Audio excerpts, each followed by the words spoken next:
Yeah, okay. So these go in the medium tonight? Yeah, set these 4 here, they're yours. Yeah, okay.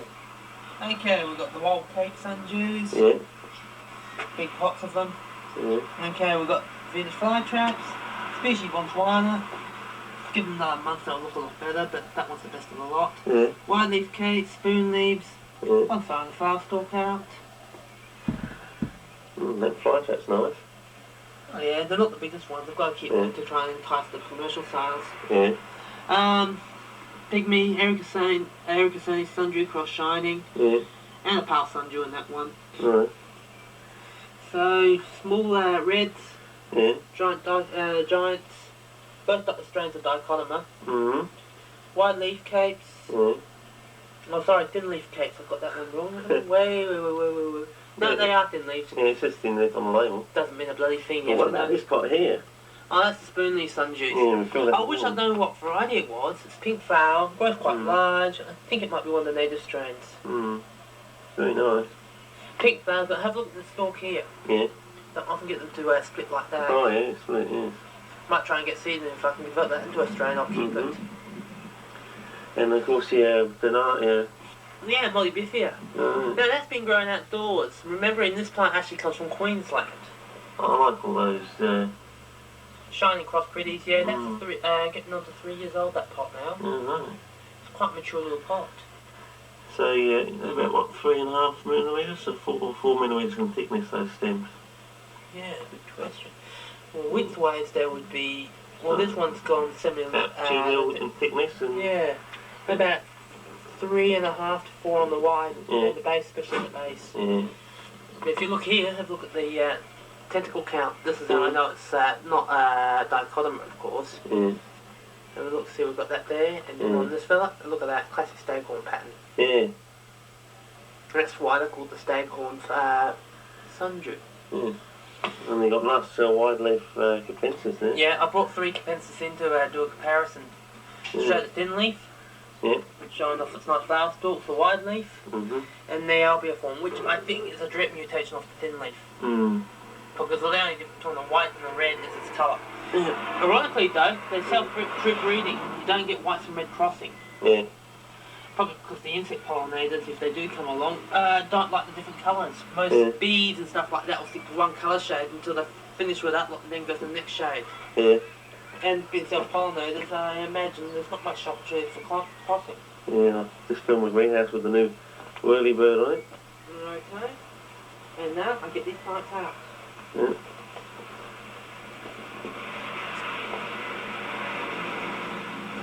I handle the plants with great care. Cat! Yeah. Richard, if you don't make this any shorter, people are going to have problems getting through. Yeah, I know. Ah! Ooh, you have strange growths. Yeah, well, that's my bubbler going. I've got some penicillin starting to grow on there. What happens when you stop though? Well, I'm hoping that I'm going to keep it going so I get it growing until eventually it dies out when there's no food source left for it. Question is, what happens if the plants want the same food source? Well, I don't think so because it's toxic at the moment. I'm hoping that... You've done the body, Pete. I mean, the non-food would be healthier. Well, I'm hoping that once penicillin is chonked through the medium, it becomes non-toxic, and I know that's what the thing it is. It's digesting the tannin. You still need the tannins. That's no doubt about it. Don't forget they're probably using the fuel pump. But this one's the really important one. If I can get to work on that one, because that's neat. That is. That's 8%. So. Yeah, I'd like to do alright. Yeah, I know. Mine's grown still, actually. Yeah. It's not grown in under these conditions. I've got it in the bottom, you know, the bottom greenhouse, the fish tank I've got in the middle of the greenhouse at my place. It's in the bottom tray, which is the coolest tray I've got. It's in the shade, it's on the ground, so it uses the ground as insulation, and it doesn't really get direct sun. It's actually remarkably quite cool under there. Yeah. It could probably hit 30 at my head level and be about 10 down near my feet. That one's starting to toughen up. This one? Yeah, once I get the humidity back in the greenhouse, I might be able to take the lid off. But, I've got some cephalotus root cuttings coming up there. Brilliant! Excellent. Good bit of practice for you. And you've got a seedling coming up there. Let's go for closer. What's the seedling? Seedling, it's probably a cake, yeah. It looks like a cake. Well, I sent an email off to Chris in South Africa asking if he could help me identify that so-called Hamiltonian from the Society. Alright. Gave a description. Yeah. Well, I think it's Admirabilis. It's just a very small Lycio. Maybe Thing not. over here.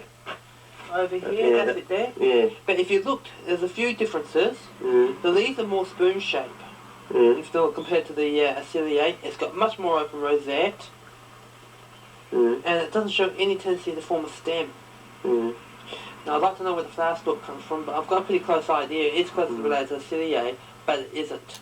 Yeah. Oh, your Filiformis a looking choice. Oh, right. As I said, the soil's got no guts to it. Yeah. Put 10 or 10 in that, you think. Your Rotundifolias are coming up. Yeah, well, they're okay, but, you know, they're laughable to compare to someone overseas. Leaf cuttings off there might be an idea for you. Yeah. And you've got the brave old pygmies still surviving. You haven't killed these, Richard. How come? Hey, you got stuff coming up in here, seriously. Oops. Yeah, I know that's Vanata. Root cuttings? Root cuttings, yeah. Bit slow. Mine, I've had mine planted in 3 months from the cutting. Alright, well there you go. That's from the cutting going into the sphagnum moss. Now that looks nice. What one? The Glenn yeah. First time I actually got it to grow in there, yeah. Get some of that. You've got some natural spurges coming up. Yeah. You've got a few giant dicotyledons here there, haven't you? Yeah, they're supposed to be that giant one, but, you know, of course they're in the polypete. The giant dicotyledon, you know, they won't grow big in there. If you can tell by the giant dicotyledon, because the shape of the leaf, of course, so the dicotyledon, but the colouring of it, it's got that golden leaf with the more yellowish tentacles. Yeah. Very distinct from any of the other strains I've come across. Mm-hmm. When you look at the small reds, it's got the same structure, but the leaves are a different colour. I think these are a right mutation. I don't know where they came from, though. I think, isn't it Eastern Australia these originally came from? Yeah. New South Wales area? Yeah. Yeah, but I just haven't got the humidity. You can see all the tentacles drying now. Oh, yeah. Imagine mine are a lot more reddish outdoors. Yeah, I also got the whirlybirds up there. I put new plastic on. Yeah, well, I better go and get my other trays. Okay. Yeah, say something. When you look at the two fork leaves, a small red next to a giant, the giant's on the right hand side, sorry. You look at them straight off, you can still, even at a juvenile stage, tell they're quite distinct strains. Even though Richard likes videotaping the Venus flytraps. Yeah, well they're my favourite plant, aren't they? True. I think they always will be until I grow big ones, and then they'll go on to something else. They're just growing, Richard. Don't kill them. Yeah. So you're selling these tonight then? Yeah. Yeah. Prices are all on there. What sort of prices are you running them at? Oh, $2.50, $3. Oh, that's not too bad, yeah. Yeah, the flytraps, of course, go for $3. Oh, see, that's Australian. Oh, yeah. But at the same token, how many times do you get to see pygmy sundews for sale? Yeah. Species bonds one. Well, they're good ones too. Oh yeah, they don't sell crap. The late bedrups actually are year-old plants. Yeah. The original plots were a bit grassy, so I separated the plants. I've worked out how to transplant pygmy sundews. Use lots of water. Do you want to say something about that Nidiformis you're talking about? It's this Nimiformis. Species Botswana? Species Botswana. The Where? question is here. This one here. Oh, it looks like it. I don't know. It's got the flower stalk comes out the side? Oh yeah. So the question is this species Botswana is as was known as Nimiformis now? Yeah. If it is, I'll relabel everything. Yeah. Speaking of, we still need to find out about that small Aciliate type sundew. The one that we got a seed from as Hamiltonii. Ain't Hamiltonii. No, it's definitely not any great tradition. It's too small, wrong colour, wrong leaf shape, doesn't have the hairy undersides on the leaves. Yeah. When you compare it to the Aciliate, it's got more open rosette and the leaf shape's different. It's not so much wedge shape, it's more spoon-like. Colouring's fairly similar, and have you seen the flower yet? No. When we see where it flowers from, that'll be the other identifier. I think it's a very shy flower. Then again, that's another strong indication it's not ciliate. Either that, or we just don't know how to grow properly. Or if it's in the ciliate, it should be flowering full stop. They flower this time of year. And then plants are well and truly mature enough. They've been around long enough. But the ciliates I've got planted after that are bigger. It's like a pygmy South African in a way. it is, but it's not a true pygmy. No, it's not pygmy blossom, but it's just very small Aliciae. Yeah, no, it's not Aliciae. But you know, one thing I was thinking the other day is petiolaris. You can imagine those as giant pygmies. What I'd like to know is that I'm pretty certain that the tubus sundews came before the pygmies. Right. Chromosome counts. That's something we've got to check on. Don't forget, usually the rules are the smaller the count or the chromosome, the more primitive the species. Speaking of species, I just discovered there's a species of ants that literally work on one pair of chromosomes. Really? Yep. The females have the full set of chromosomes, and the male has one chromosome. Wow. The smallest, lowest count in the world. Well, there's hope for me then. What, you missing it, you? Now you can go. Largest spoon-leaf sundews I've ever grown. I reckon some of them, this one here, has reached actually a full 2 inches. Look here, there's one edge of the leaf to the other edge of the leaf. I'll go a bit closer.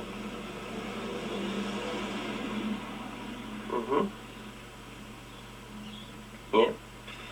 So, yeah, the smallest ones here are at least an inch wide. The question is, which variety are they? See. That's wide, yeah, I know, you can see it's about three quarters of the width of my finger. And if you look in the wide leaves, they've got distinct pedicel. They've got a midrib up the middle, and the slight thickening quite often the edge of the leaves on the added pedicle here. If you look at the thin leaves, they don't have that central midrib at all, or virtually not, and you don't have the same thickening and widening of the leaf. The leaf seems to be actually stretched out almost compared to these, with the central midrib. And when you look at it compared to mine, finger, 10th the diameter of my finger, they're about 3 millimeters, 4 millimeters in diameter. About a fifth, so 2/10 of your finger width. Yeah. But these are quite healthily grown ones here. Look at this one here, it's got the slight suggestion of a midrib. Yeah. See up there? Oh yeah. That's how you know that's one of the identifying features. But when you look at a wide leaf cape, the midrib is prominent on every adult leaf. Yeah, I'll just see if I can get that. So oh yeah. See the prominent midrib? Yeah, I've got it really clearly here. And the way the leaves, the pedicles, is thinner. When you look at it from the side cut, it's a different shape from the thin leaves too. This is more of a lieutenant lens-shaped one. Yeah, now I'm going on this Benata here. Yeah, Molybifia. Now that one is a surprise one. I think obviously it wasn't planted in.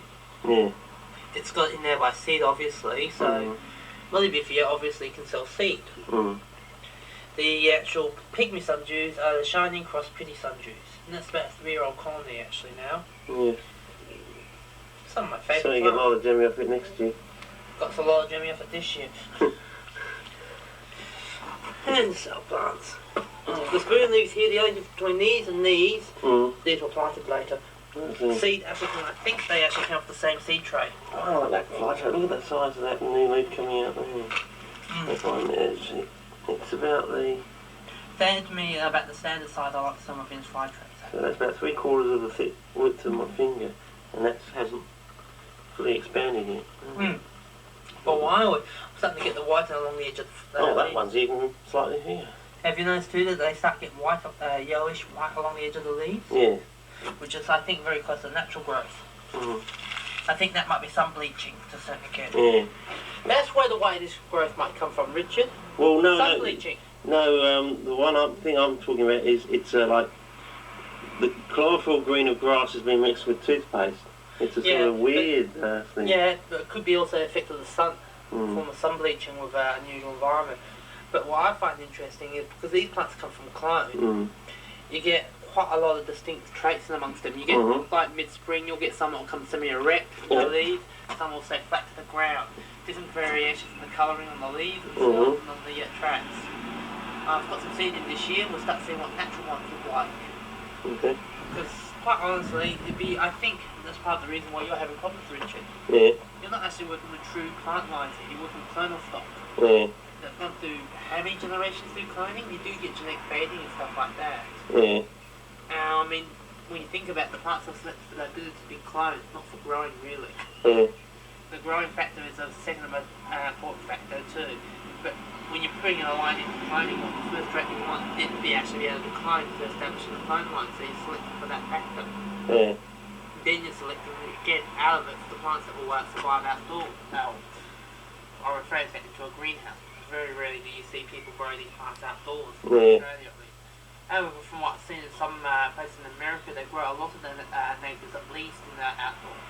Yeah, well, that's probably where they can only get the sunlight from. I mean, they don't have bright sunlight like we do. Yeah, but they might have to actually do is, for a native Australian species, they might have to try and design a greenhouse and just put it in the brightest spot they have. Yeah, they even might supplement it by a couple of hours of light.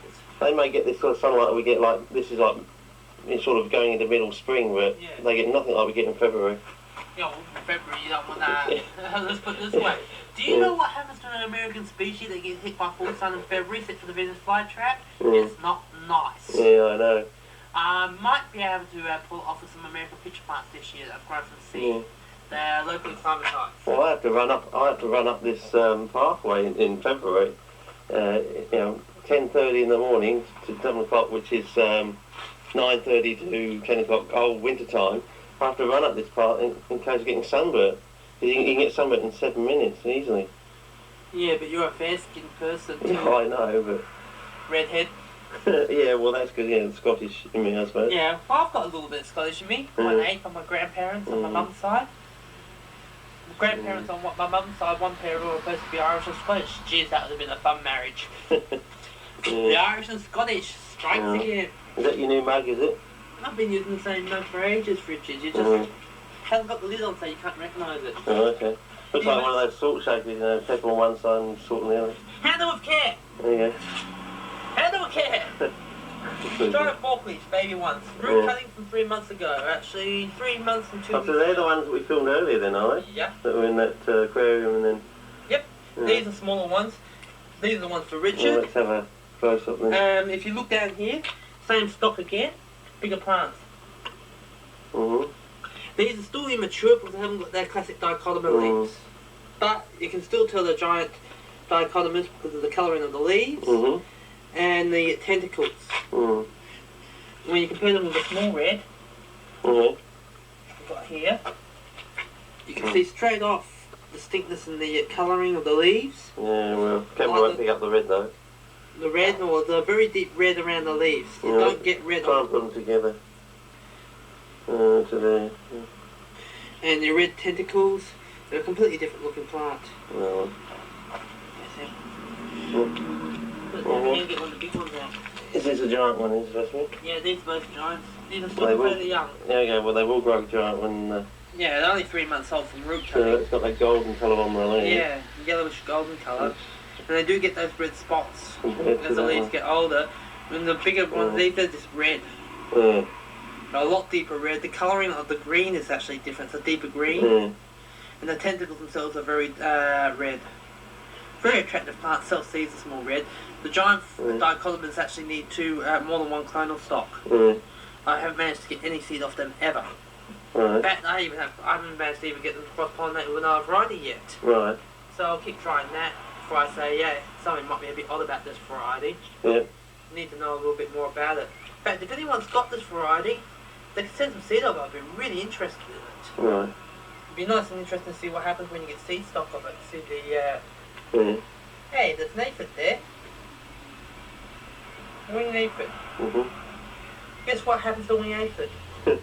It's down the leaf. You got it. Anyway.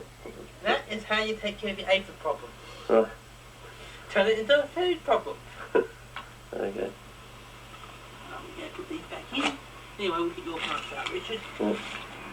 Yeah. Hey, would you like them in the greenhouse? Yeah, probably. Alright. Find a spot if you can. No, that's not too hard. You want them actually in the tray or out of the tray?